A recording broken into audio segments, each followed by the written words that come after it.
Engkau adalah Allah yang setia, Tuhan. Dari tangisan kami pertama ketika kami hadir di dunia ini, sampai dengan detik ini, kami ada itu oleh karena pemeliharaan-Mu semata, Tuhan. Memang kadangkala kami melalui hari-hari yang begitu berat dengan permasalahan dan persoalan. Tapi jika kami melihat ke belakang, Engkau selalu ada di sana. Dan sebagai bukti daripada Engkau tidak pernah meninggalkan kami adalah hari ini kami boleh ada di tempat yang tepat bersama dengan orang-orang yang tepat. Untuk satu suara, untuk satu hati meninggikan nama-Mu, Tuhan. Terima kasih Bapa, terima kasih. Setiap kami siap untuk ditaburi dengan firman. Roh Kudus sebagai penolong, biarlah setiap kami, Engkau selidiki hati kami dan pikiran kami. Seberapa kami sungguh untuk haus akan firman-Mu, biarlah Engkau tolong kami. Ajar kami untuk menangkap satu dua pesan daripada isi hati-Mu. Sehingga hari ini Tuhan, ada kekuatan baru kami miliki untuk menjalani kehidupan. Terima kasih Bapa, berfirmanlah, kami siap belajar. Hamba-Mu yang menyampaikan tidak lebih daripada yang lain Tuhan, hamba-Mu juga tidak sempurna. Kami mohon untuk disempurnakan, kami mohon untuk dilayakkan. Apa yang sudah hamba-Mu persiapkan bila diurapi dengan Roh Kudus sehingga dapat dimengerti dan dapat Tuhan membangkitkan iman kembali umat-Mu yang mungkin hari-hari ini ada yang sedang kering Tuhan. Terima kasih Bapa, terpujilah nama-Mu, ini doa kami. Kami siap belajar firman Tuhan, hanya di dalam nama Tuhan Yesus kami berdoa. Haleluya. Amin.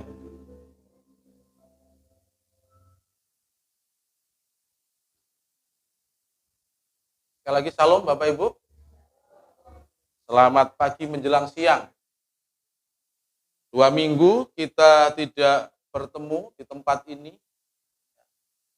Dan tadi disampaikan bahwa oleh worship leader, keluarga terdekat dipanggil Tuhan. Kemarin kami berkunjung juga, ibu dari rekan kita di tempat ini. Minggu-minggu kemarin ya Ibu Santi ya, juga dipanggil Tuhan di Jakarta. Begitu juga dengan orang tua saya sendiri pun juga dipanggil oleh Tuhan. Bapak Ibu, hidup itu hanya sementara. Nah, di sini sebelum saya memulai firman Tuhan, saya sampaikan ucapan terima kasih kepada jemaat di tempat ini atas dukungan, atas supportnya, kepada khususnya keluarga kami, keluarga saya, sehingga semua proses pemakaman hingga penghiburan dan sampai kami kembali ke tempat ini, itu semuanya boleh berjalan dengan lancar. Meskipun kendala ada, tetapi itulah yang namanya kehidupan. Terima kasih sekali lagi, dan untuk Ibu Priska tetap kuat ya. Karena ya kita nunggu apa hidup ini, nunggu itu, betul? Kita hidup hanya nunggu hari itu, Bapak Ibu. Ya. Hari itu tuh hari apa? Kalau pujian tadi hari ini, ya hari itu, hari H, di mana Tuhan mengatakan sudah selesai, ayo kembali. Mau nggak mau, waktu kita tidur, waktu di kantor, waktu apapun, ada planning apapun, ada mungkin mau menandatangani kontrak yang nominalnya mungkin ratusan juta, kalau Tuhan sudah selesai, ya selesai. Apa yang harus kita lakukan? Nah, berkenaan dengan itu Bapak Ibu, saya pada kesempatan yang baik ini akan menyampaikan suatu kebenaran firman Tuhan yang temanya kemarin sudah ada di medsos juga, namun izinkan saya untuk menyampaikan satu pertanyaan kepada kita semua untuk mungkin kita bisa renungkan. Ya. Apa tandanya seseorang dapat dikategorikan sebagai orang yang telah mengenal dan mengasihi Allah? Bapak Ibu semuanya mengenal Allah? Mengasihi Allah? Tanda apa yang dikategorikan sebagai orang yang mengasihi Allah dan mengenal Allah? Ada yang tahu? Beribadah setiap hari Minggu?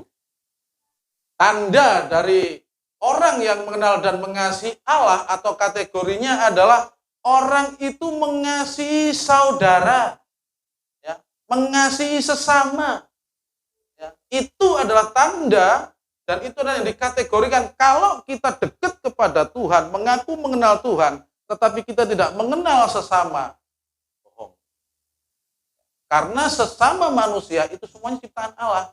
Nggak mungkin Allah menciptakan manusia terus mengajarkan bahwa bencilah dia, bunuhlah dia, ya, gantunglah dia. Tidak. Di dalam Yohanes 1 Yohanes 4 ayat 20 sampai 21, Bapak Ibu, dikatakan seperti ini. Jikalau seorang berkata, aku mengasihi Allah, dan ia membenci saudaranya, maka ia adalah pendusta. Jelas ya. Karena barang siapa tidak mengasihi saudaranya yang dilihatnya, tidak mungkin mengasihi Allah yang tidak dilihatnya. Dan perintah ini kita terima dari Dia, yaitu Yesus. Karena Yohanes ini adalah murid Tuhan Yesus yang terakhir meninggal. Barang siapa mengasihi Allah, ia harus juga mengasihi saudaranya. Pertanyaannya sesuai dengan tema adalah, aku ini sesama bagi siapa? Di luar sana, Bapak Ibu, ada begitu banyak golongan sesama yang namanya manusia. Ada golongan manusia yang sukunya Jawa, ada golongan manusia yang sukunya itu Toraja, Batak, apalagi Madura, Papua banyak sukunya. Ya. Apalagi ada lagi golongan dari orang-orang yang kepercayaannya Muslim, kepercayaannya Buddha, Hindu, Konghucu, Kristen. Kristen pun masih dibagi-bagi dengan beberapa denominasi. Nah, kita ini golongan dari yang mana?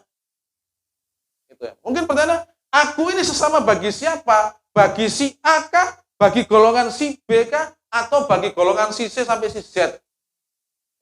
Aku ini sesama bagi siapa? Ini tema yang saya angkat untuk kita bisa pelajari bersama-sama. Nah, di Alkitab pernah ada ahli Taurat yang ingin mencobai Tuhan Yesus. Ya. Ada percakapan di sana, ada percakapan yang nanti akan kita pelajari bagaimana orang ini sebenarnya tahu firman, tetapi mereka ingin mencobai dan mengajukan suatu pertanyaan ulang kepada Tuhan. Nah, pada akhirnya Tuhan mengadakan suatu perumpamaan. Perumpamaan adalah yang Tuhan sampaikan di situ adalah orang Samaria yang baik hati. Bapak Ibu, saya yakin kalau misalkan baca ini nggak usah baca sudah tahulah bahwa di situ ada imam, ada Lewi, ada orang Samaria, ada si korban, ada yang punya penginapan. Betul di kisah itu ya. Ini perumpamaan, jadi bukan kisah nyata, tetapi kita akan ambil hikmah daripada perumpamaan Tuhan. Kenapa Tuhan mengangkat suatu perumpamaan tentang orang Samaria? Karena di situ ada orang ahli Taurat yang ingin mencobai Tuhan. Begitu. Nanti kita akan baca bersama-sama di depan dengan bahasa yang mungkin kita lebih mengerti. Ada sedikit mungkin tidak sama dengan Alkitab, tetapi itu bahasa sederhana yang kita pakai. Nah, kita akan membaca di depan sama-sama, Bapak Ibu, kita akan melihat di sini. Habis itu kita nanti akan ambil poin-poin yang kita dapat dari orang Samaria ini apa untuk kita terapkan. Ya. Ayat 10, pasal 10 ayat 25. Pada suatu kali berdirilah seorang ahli Taurat untuk mencobai Yesus, katanya, Guru, apa yang harus kuperbuat untuk memperoleh hidup yang kekal? Garis bawah ya, di sini dia ingin mencobai. Ya. Terus bertanya kepada Yesus, Guru, untuk memperoleh hidup kekal itu apa? Jawab Yesus kepadanya, apa yang tertulis dalam hukum Taurat, apa yang kau baca di sana? Tuhan Yesus tahu isi hati daripada orang ini, dan Tuhan Yesus tidak langsung menjawab. Ya. Tetapi dia kembali menanyakan, apa yang kau ketahui? Karena Tuhan Yesus tahu bahwa ini orang Taurat ini. Dia mengerti firman Tuhan ini. Jadi dia kembali bertanya, apa yang kau baca di sana? Bukti bahwa orang ini terjebak adalah ketika dia menjawab dengan firman Tuhan. Jawab orang itu, kasihlah Tuhan Allahmu dengan segenap hatimu, dan dengan segenap jiwamu, dan dengan segenap kekuatanmu, dan dengan segenap akal budimu, dan kasihlah sesamamu manusia seperti dirimu sendiri. Di situ betul-betul mereka tahu apa yang isi daripada firman Tuhan. Lalu Tuhan Yesus menjawab begini, kata Yesus kepadanya, jawabmu itu benar. Perbuatlah demikian, maka engkau akan hidup. Enak tuh percakapannya sampai sini ya. Jadi percakapannya ini, setelah dijawab, benar. Ya kau katakan itu nggak salah. Gitu. Tapi begini sudah, perbuatlah seperti itu, maka engkau akan boleh hidup yang kekal. Ngeyel lagi nih orang ini nih. Ya. Tetapi untuk membenarkan dirinya, orang itu berkata kepada Yesus, dan siapakah sesamaku? Manusia. Bahwa apa yang dilontarkan oleh ahli Taurat itu sebenarnya ya ada dasarnya gitu loh. Mereka tidak semata-mata menanyakan siapaku manusia, kan enggak. Karena apa yang diajarkan Tuhan Yesus itu bertolak belakang dengan apa yang dipelajari oleh ahli Taurat. Ingat di dalam perjanjian lama, ada mata ganti mata, gigi ganti gigi. Dan dia ingin mendapatkan suatu penjelasan lagi, apalagi ditambah dengan adanya suatu kitab yang dipelajari oleh ahli Taurat, orang Yahudi yang memang tidak masuk dalam kanon Kristen kita. Sirak 12 ayat 1 sampai 4 di situ dikatakan bahwa untuk dilarang untuk kita tuh menolong orang yang berdosa. Intinya begitulah. Ya, ayat yang keempat, berikan kepada orang yang saleh dan jangan membantu orang berdosa. Jadi sebenarnya apa yang disampaikan pertanyaan oleh ahli Taurat kepada Kristus itu sebenarnya juga tidak ada dasar. Mereka ada dasar gitu loh. Dari kitab Sirak itu yang mereka pelajari bahwa kita harus menolong orang saleh, jangan menolong orang berdosa. Nah, ketika ada firman dikatakan kasihlah sesamamu manusia, wajar orang tanya, terus siapa sesamaku manusia ini? Gitu. Maka dari pertanyaan ini Tuhan Yesus mengangkatlah sebuah perumpamaan, yaitu ada seorang kisah daripada orang Samaria yang baik hati. Jadi latar belakangnya seperti itu. Nah, kita lihat nih, ayat 30 ya, jawab Yesus, adalah seorang yang turun dari Yerusalem ke Yeriko. Ia terlihat oleh sekawanan penyamun. Jadi ada orang jalan, ya, ada orang jalan tadi dari Yerusalem ke Yeriko. Lalu orang jalan ini dilihat oleh sekawanan orang jahat, kan begitu, ya. Dan orang jahat ini menghampiri orang yang jalan tadi untuk apa? Untuk merampok, ya. Mereka berlari untuk menyerangnya, menyerang orang yang jalan tadi. Mereka juga memukulnya sampai jatuh ke tanah. Ini Alkitab katakan sedetail ini perumpamaannya, ya. Dan sesudah itu pergi meninggalkan setengah mati korban ini. Kebetulan ada seorang imam turun melalui jalan itu. Ia melihat orang itu, berarti imam ini di dalam perumpamaan Tuhan Yesus, dia mengetahui si korban sedang sekarat antara hidup dan mati. Kan begitu, ya. Ia melihat orang itu, tetapi gantinya menolong orang itu, ia malah melewati dari seberang jalan. Dan selanjutnya, ya, dia melanjutkan perjalanannya. Apa yang terjadi sehingga orang imam ini tidak mau menolong, ya? Mungkin di dalam pikiran seorang imam ini adalah kalau dia membantu orang ini, nanti aku najis. Aku nanti tidak layak untuk melayani di bait Allah. Aku nanti harus mentahirkan diri lagi, habis mentahirkan diri membutuhkan waktu, habis itu kembali lagi ke bait Allah untuk melayani. Ya. Jadi Bapak Ibu, ada alasan yang saya coba, kenapa imam ini tidak mau menolong orang tadi, yang saya coba pikir berdasarkan pemahaman daripada ahli Taurat tentang kitab Sirak tadi, seorang imam tidak mau menolong ini karena mereka pikir kalau aku tolong orang ini najis, karena ada darah di situ, ya. Orang ini kotor dan aku nggak kenal, siapa tahu ini bukan sesamaku orang Yahudi, siapa tahu ini orang di luar orang Yahudi. Jadi pemahamannya akan agama ini kuat di dalam kehidupan imam ini, dan dia pada akhirnya memutuskan tidak mau menolong orang yang tadi yang korban daripada penyamun. Berikutnya adalah demikian juga seorang Lewi datang ke tempat itu. Ia juga melihat orang yang terluka itu. Sama, orang Lewi ini juga melihat orang yang sedang terluka. Ya. Ketika ia melihat orang itu, ia melewatinya dari seberang jalan. Kenapa orang Lewi ini, ya, tidak mau menolong? Orang Lewi tidak mau menolong karena dia juga mendapatkan suatu pengajaran di dalam budaya orang Yahudi, bahwa itu tadi di dalam kitab Sirak tadi, ya, berikanlah kepada orang saleh, jangan menolong orang yang berdosa. Dan ini yang membekas dalam pikiran mereka, gitu loh, meskipun dalam perumpamaan. Dan juga orang Lewi ini mungkin berpikir bahwa jangan-jangan ini ada suatu jebakan.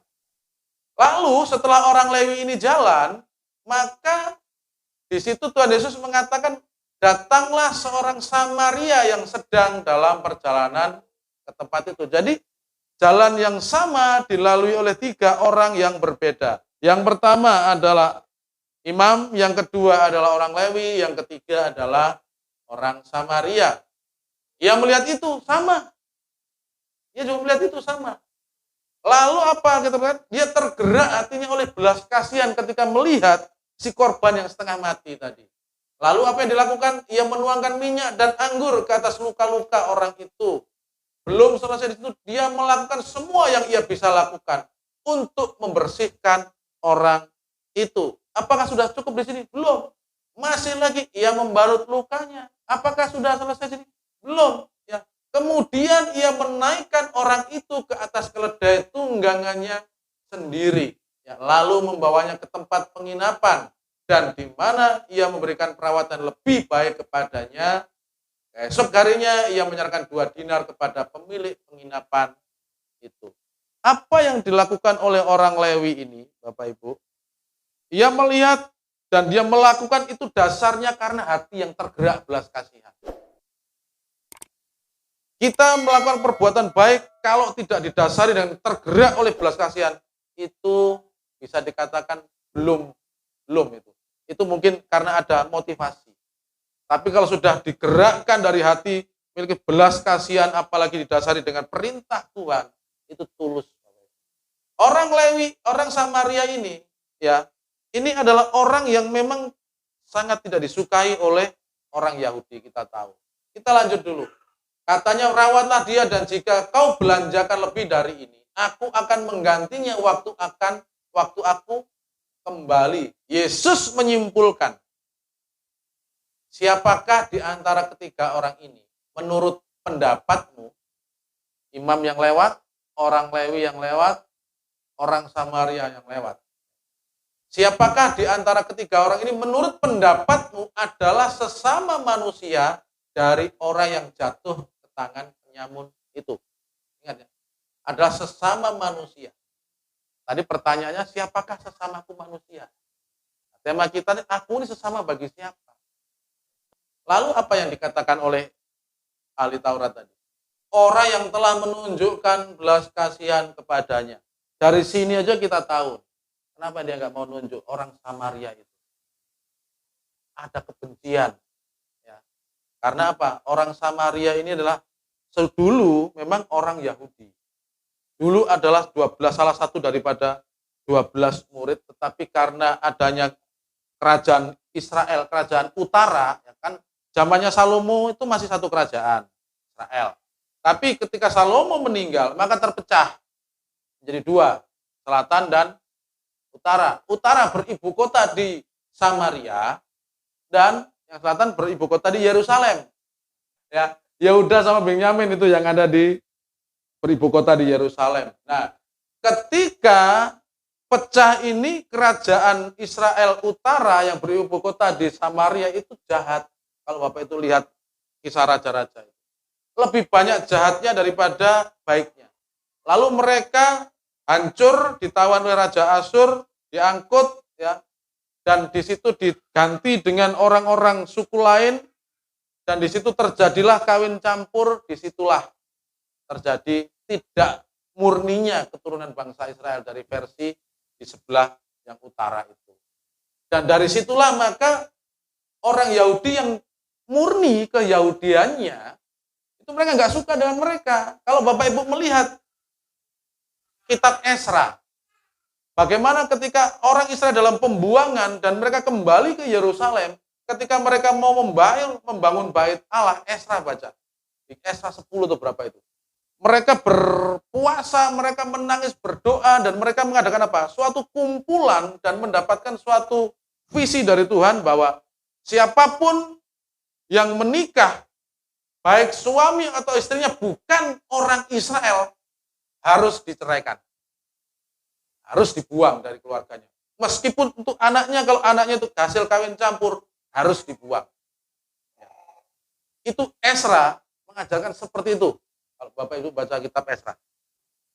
Sedemikian mereka itu menjaga kemurnian dari negara atau dari bangsa pilihan. Makanya mereka tidak suka dengan orang Samaria. Makanya ketika Tuhan Yesus katakan di antara ketiga tadi, Tuhan Yesus kan jelas-jelas sebut nih. Ada imam, ada Lewi, ada orang Samaria. Ketika Tuhan Yesus tanya, dari antara ketiga itu, siapa yang melakukan sesama manusia? Orang Yahudi ini mengatakan ahli Taurat ya yang telah menunjukkan belas kasihan. Dia tidak mau menyebut orang Samaria karena mereka tidak suka. Sekarang kita masuk ke poinnya, ya. Kita masuk ke poinnya adalah apa yang kita bisa pelajari dari kisah orang Samaria yang baik hati ini. Kalau tadi kan kita sudah sering dengar nih. Nah, poin sekarang ini 5 ini yang pertama Bapak Ibu ya. Yaitu ia rela terlibat dalam suatu pekerjaan pelayanan. Orang Samaria ini rela terlibat dalam suatu pekerjaan pelayanan. Apa yang dia lakukan? Dia melakukan tugas seorang tabib. Bisa jadi dia bukan tabib. Dia apa? Dia membalut lukanya tadi. Dia membersihkan, memberikan anggur, membersihkan luka-lukanya. Ya, dia balut dan dia bawa ke penginapan untuk mendapatkan perawatan lebih lagi.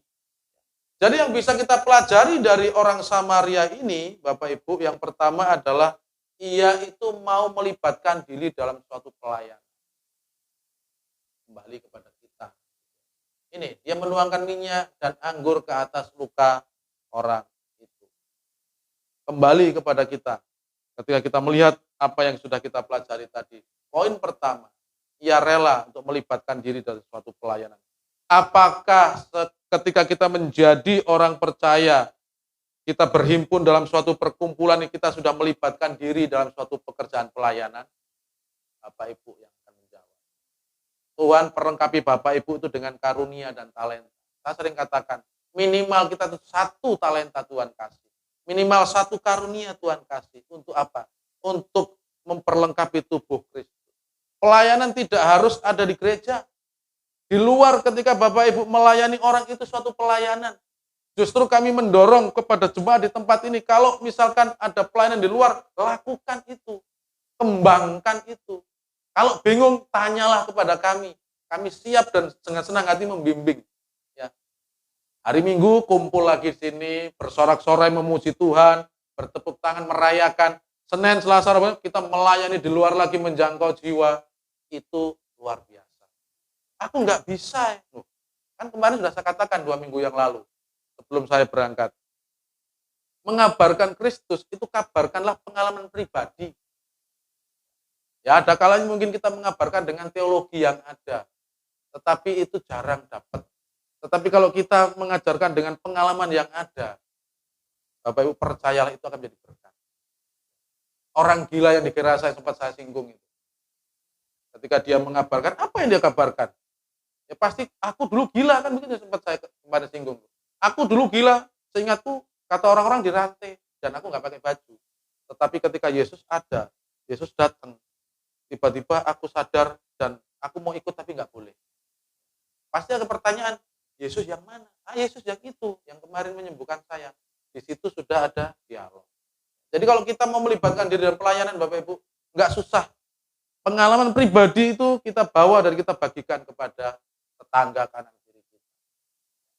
Di dalam Yesaya 6, lalu aku mendengar suara Tuhan berkata, siapakah yang akan kuutus dan siapa yang mau pergi untuk aku? Maka sautku, ini aku, utuslah aku. Yesaya meresponi panggilan Tuhan. Bagaimana dengan Bapak Ibu ketika firman ini ditujukan ke Bapak Ibu? Ini aku, utuslah dia. Begitu. Ini aku Tuhan, utuslah dia, Pak Gembala saja sudah. Ya. Ini aku Tuhan, utuslah si A, si B, biar aku di sini jaga gawang. Kembali Bapak Ibu, inilah Tuhan, utuslah. Ini aku Tuhan, utuslah aku. Tuhan memerintahkan kita untuk melayani itu tidak sembarangan. Pasti Tuhan perintahkan itu sesuai dengan karunia dan talenta. Udah nggak jauh-jauh dari situ. Kalau enggak itu, ya tanya lagi sama Tuhan. Karena pelayanan itu membuat sejahtera, Bapak Ibu. Kalau pelayanan nggak membuat sejahtera, diskusi lagi ya, dengan Tuhan. Bener nggak Tuhan ini pelayanan?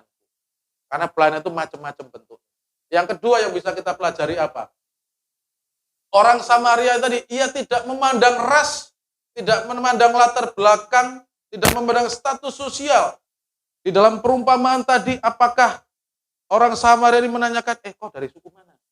Bangun dulu, bangun. Kamu ini pekerjaanmu apa? Atau lagi, kudamu ada berapa? Sekarang mungkin kau tanya mobil, ada kartu kredit nggak? Aku tak pinjem. Tetapi orang Samaria ini ketika dia membantu menolong orang yang dirampok tadi, dia tidak melihat itu.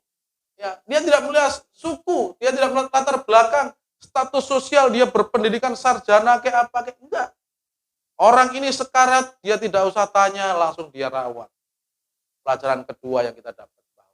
Kalau kita mau menolong orang, Bapak Ibu, kalau kita mau membantu seseorang, ya sudah kita bantu apa yang digerakkan oleh hati kita, oleh Tuhan. Memang ada kalanya ada orang memerlukan, tetapi hati kita tuh gak nyaman mau bantu. Saya juga sering gitu.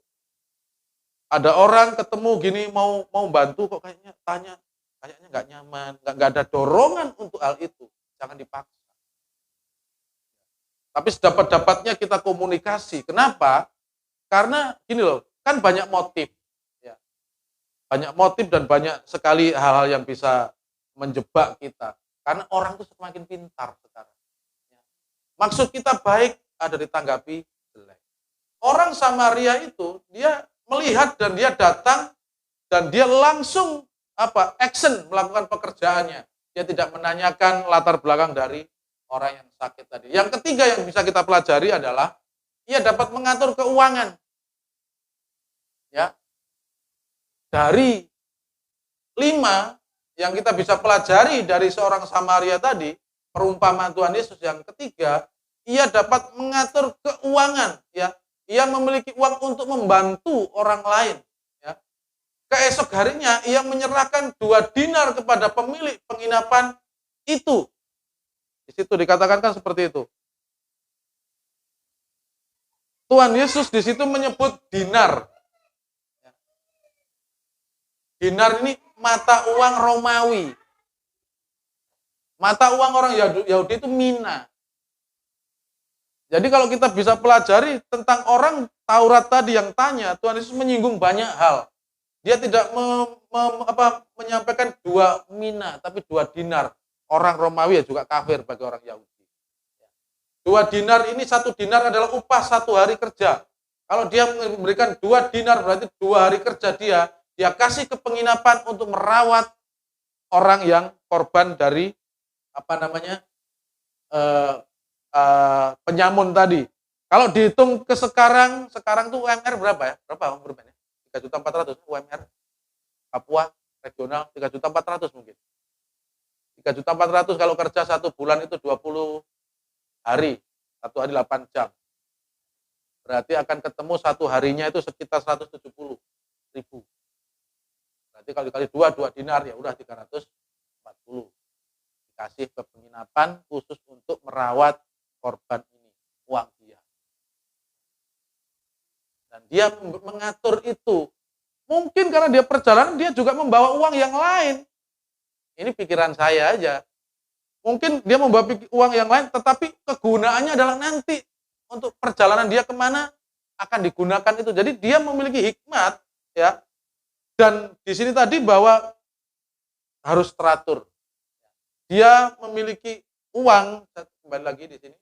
Ia dapat mengatur keuangan. Karena apa? Segala sesuatu yang kita lakukan itu harus berlangsung dengan sopan dan teratur. Ya. 1 Korintus 14 ayat 40. Tetapi segala sesuatu harus berlangsung dengan sopan dan teratur. Artinya gini, kalau kita mau membantu seseorang, ya, ya harus kita lihat juga diri kita, Bapak Ibu. Contohnya kami, saya dengan istri saya. Kalau saya ini mau membantu orang tua saya. Saya pakai kami saja, keluarga kami, karena yang kerjakan saya. Artinya kalau misalkan ini uang saya boleh, tapi kan yang sudah keluarga kan tidak. Ketika saya mau ngirim uang ke orang tua saya waktu itu, saya komunikasi dengan dia, kalau misalkan ada uang 1 juta, saya bagi 2. Ini untuk ibuku, ini untuk ibumu. Komunikasi. Ya. Dan ibu saya kenapa begitu? Karena dia selalu, kalau saya habis transfer uang waktu masih hidup beliau, dia telepon balik, kamu sudah ngomong sama istrimu belum ngasih saya? Ini ajaran daripada ibu saya. Kalau kamu belum diskusi dengan istrimu, tak kembalikan uang. Karena kamu punya keluarga, punya anak. Dari situ akhirnya ketika saya mau ngasih, ya, saya selalu komunikasi dengan istri. Ya. Aku mau ngasih ini, ada segini, ini nanti untuk ibumu, ini untuk ibuku. Udah.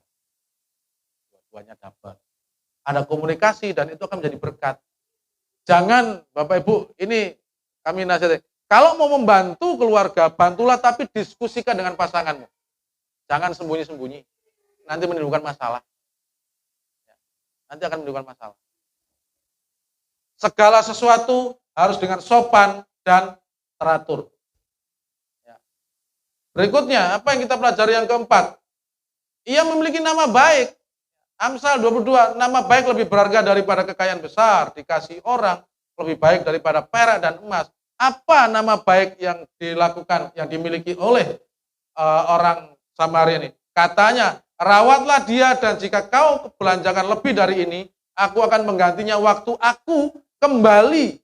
Artinya, kalau orang ini tidak memiliki nama baik, tidak akan mungkin dipercaya oleh pemilik penginapan. Itu loh. Dia memiliki nama baik. Jadi ketika dia memberikan uang 2 dinar, makanya dari sebelum tadi saya bilang, dia ini bisa jadi punya uang lebih dari 2 dinar gitu loh. Tetapi karena dia memiliki keperluan yang lain, dia hanya memberikan uang dinar ini kepada penginapan dan dia mengatakan, aku mau melanjutkan perjalanan lagi, mau menyelesaikan proyek mungkin di sana. Ya. Rawatlah dia dengan uang ini, nanti kalau kurang, sekembalinya aku kembalikan. Artinya apa? Karena dia dipercayai oleh orang yang punya penginapan, maka dia punya nama baik. Jagalah nama baik, Bapak Ibu. Apa yang kita pelajari? Jagalah nama baik kita. Kalau iya, iya, kalau tidak, tidak. Nah, kita belajar di sini sama-sama. Saya juga dalam proses belajar.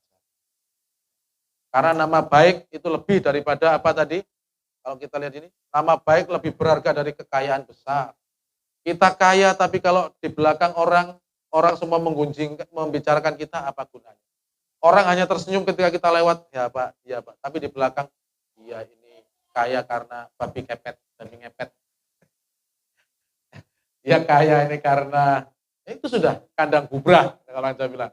Setiap tahun harus membangun, karena itu syarat dari kekayaan, kan mungkin begitu. Dia kaya ini karena rentenir. Nama baik lebih dari segalanya. Pelajaran kelima, yang terakhir, yaitu murah hati. Apa buktinya? Ia menaikkan orang itu ke atas keledai tunggangannya sendiri. Artinya, dia rela jalan kaki untuk apa? Untuk menolong korban ini, lalu membawanya ke tempat penginapan. Ya. Mungkin beginilah kalau saya katakan mungkin. Dia jalan dengan membawa keledai. Setelah melihat penyamun itu, ya, barang yang ada di keledai bisa jadi juga dia taruh di punggungnya dan orang yang sakit itu taruh di keledai. Dia murah hati, mengizinkan propertinya untuk dipakai menolong orang. Ya, yang terakhir murah hati. Apakah kita juga sudah ke arah sana, murah hati? Kita belajar, makanya tadi saya bilang kita belajar dari orang Samaria yang baik hati ini, ya. Kita belajar kepada orang yang mulai baik hati ini. Keesok harinya ia menyerahkan 2 dinar kepada pemilik penginapan itu, tadi sudah. Jadi Bapak Ibu ada 5 hal yang kita bisa pelajari dari orang Samaria yang baik hati. Dan dia yang terakhir adalah murah hati. Ingat Bapak Ibu, orang murah hati itu berbuat baik kepada dirinya sendiri. Itu Alkitab katakan. Ya. Kadang-kadang kita beranggapan mau menolong orang, enak saja dia aku tolong. Tidak, firman Tuhan katakan yang lain. Ya.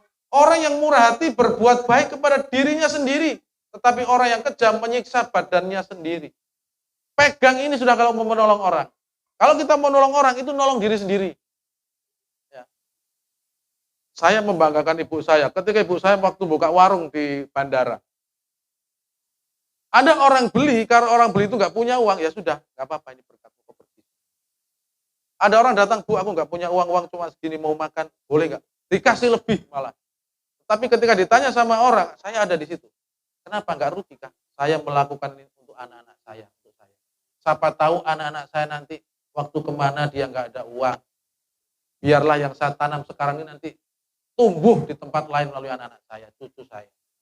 Itu yang diajar. Dia belajar dari sini, kalau kita mau membantu orang, itu sebenarnya membantu kita sendiri gitu loh. Ini firman Tuhan katakan. Ya. Dan nanti Bapak Ibu, sesuai dengan apa yang kita pelajari ini, siapakah sesamaku manusia atau aku sesama bagi siapa, nanti jam 3 kita akan ke lapas. Kita akan mengunjungi orang-orang yang ada di sana, untuk apa? Untuk menghibur, untuk menolong mereka, untuk membantu mereka. Mungkin hari ini ada yang sedang kesusahan, baik itu di dalam pergumulan dengan iman atau dengan pergumulan dengan hal yang lain. Ya.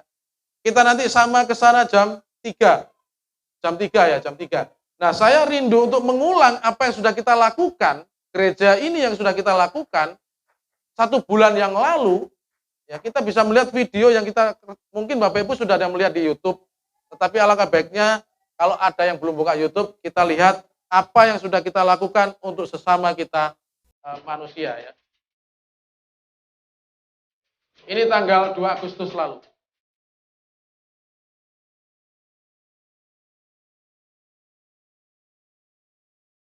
TV-nya Philips mereknya.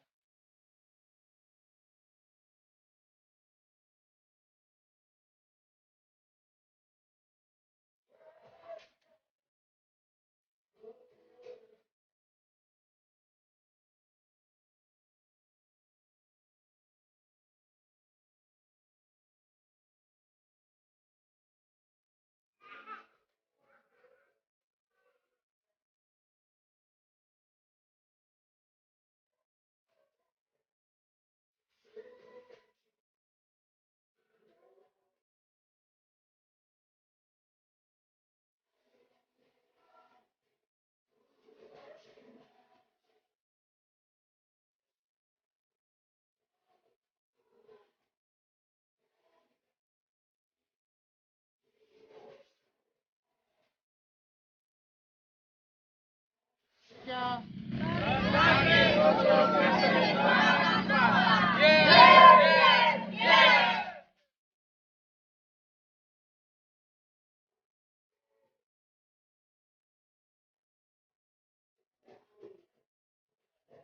Kita melakukan ini seperti yang kita ketahui, kita tidak menanyakan mereka agamanya apa. Kita tidak menanyakan mereka suku mana. Tetapi ketika kita berjalan dan kita digerakkan untuk turun membantu, maka kita membantu. Ya. Untuk mempersiapkan seperti ini, ada masalah? Iya. Untuk mempersiapkan ini, ada sesuatu yang membuat kita mungkin saling tidak enak dengan pengurus? Iya. Itulah indahnya kita berkomunitas, Bapak Ibu. Kalau kita sudah melihat seperti ini, segala capek kita, ya, mungkin segala ketidaknyamanan kita, miskomunikasi yang ada, itu hilang.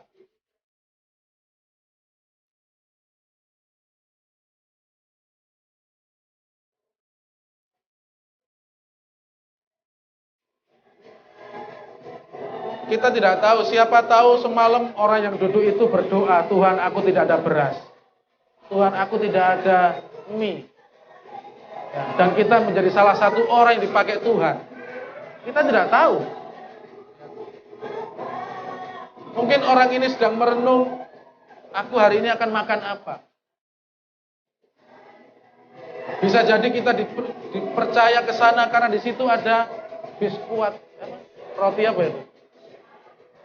Yang instan makan yang bisa langsung dengan Atari. Kalau di hari Minggu mereka bekerja, ini orang yang hidupnya pas-pasan, saudara. Hari Minggu biasanya hari bermain, hari untuk keluarga. Tetapi kalau hari Minggu mereka masih bekerja, itu karena mereka orang yang memiliki kebutuhan. Ya.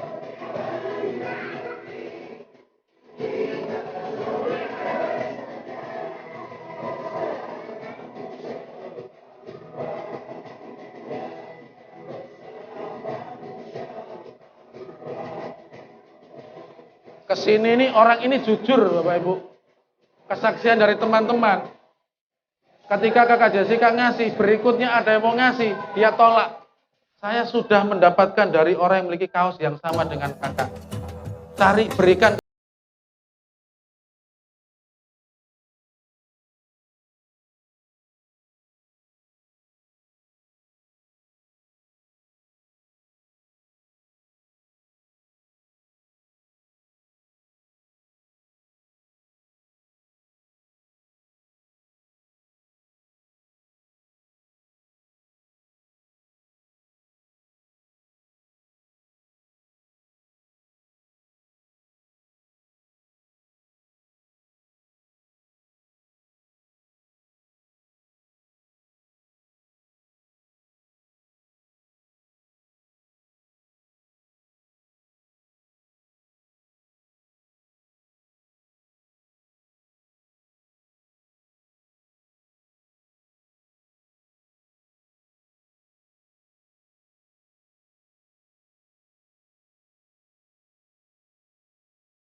Akan berdoa, ya, kita mengucap syukur untuk ini semua bisa berjalan dengan baik, berbagi untuk keseimbangan yang keempat.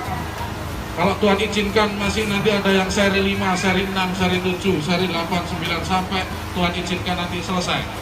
Ya. Kita berdoa, ya.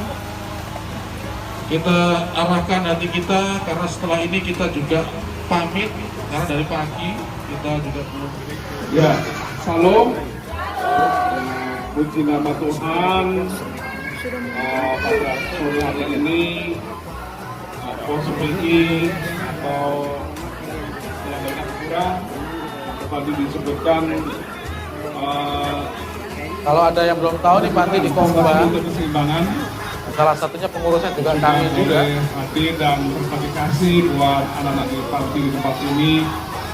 Suatu sukacita buat kami yang di Panti, bahwa kami merasa nggak sendirian. Tentunya ada banyak anak-anak Tuhan yang boleh ikut ambil bagian dan peduli dengan anak-anak Papua khususnya yang membutuhkan akan bantuan.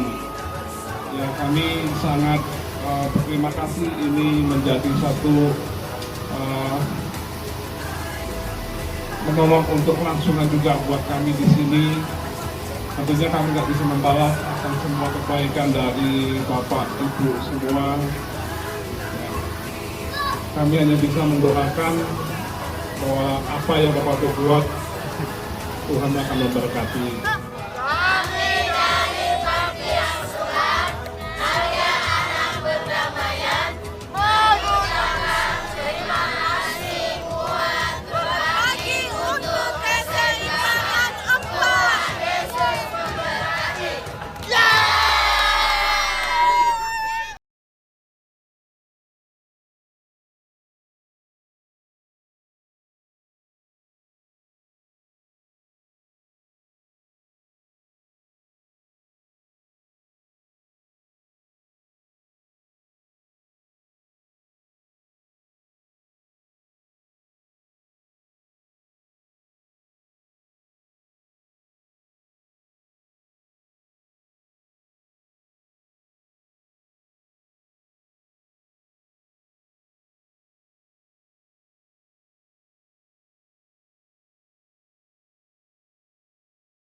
pada tema kita, aku ini sesama bagi siapa?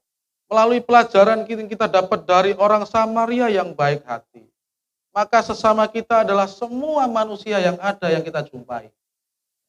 Milikilah sifat-sifat seperti orang Samaria tadi.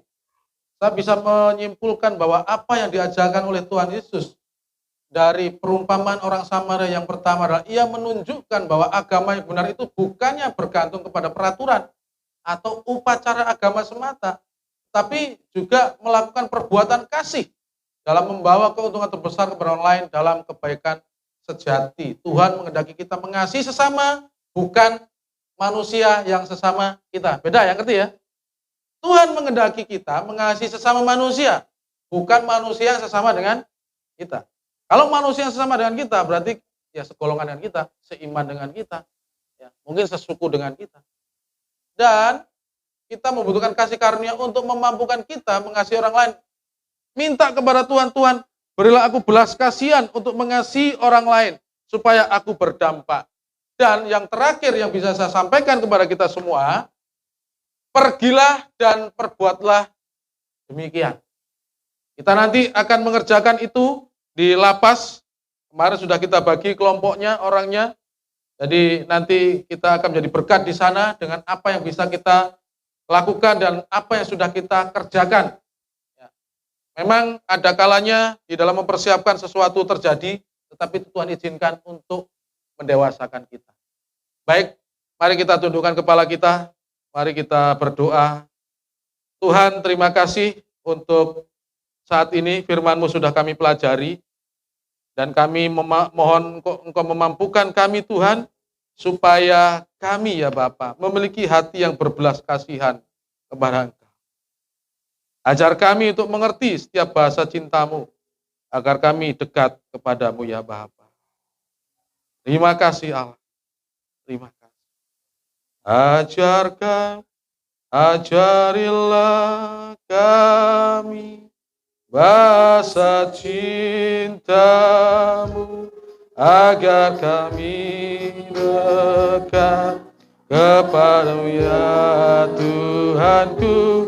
Ajarilah kami bahasa cinta-Mu, agar kami dekat padamu.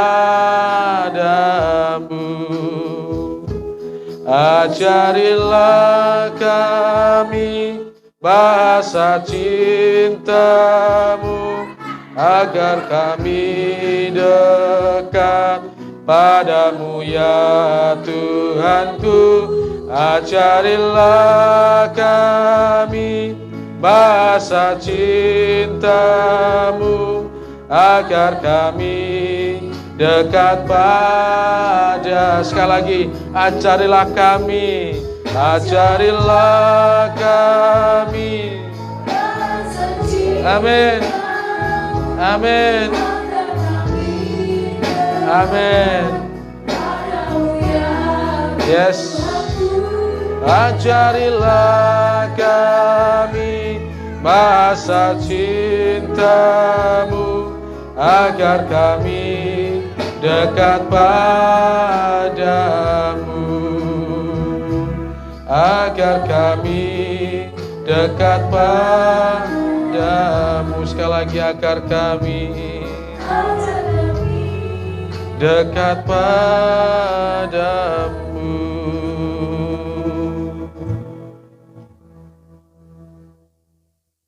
Inti daripada apa yang Kau ajarkan bagi pengikut-Mu Tuhan Yesus adalah mempraktekkan kasih kepada sesama, mengasihi saudara, mengasihi sesama kami manusia.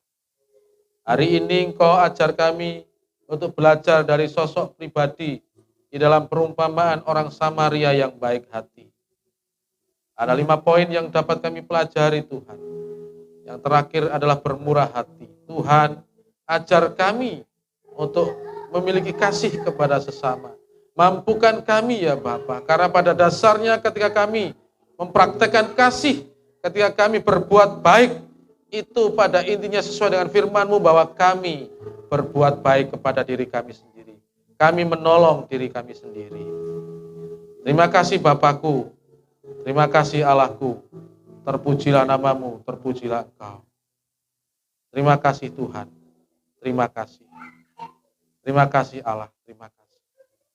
Ini doa kami ya Bapak, ucapan syukur kami. Selanjutnya kami akan mengikuti perjamuan kudus, kiranya Tuhan Kau tolong kami, supaya kami ya Bapak layak untuk mengikuti perjamuan ini.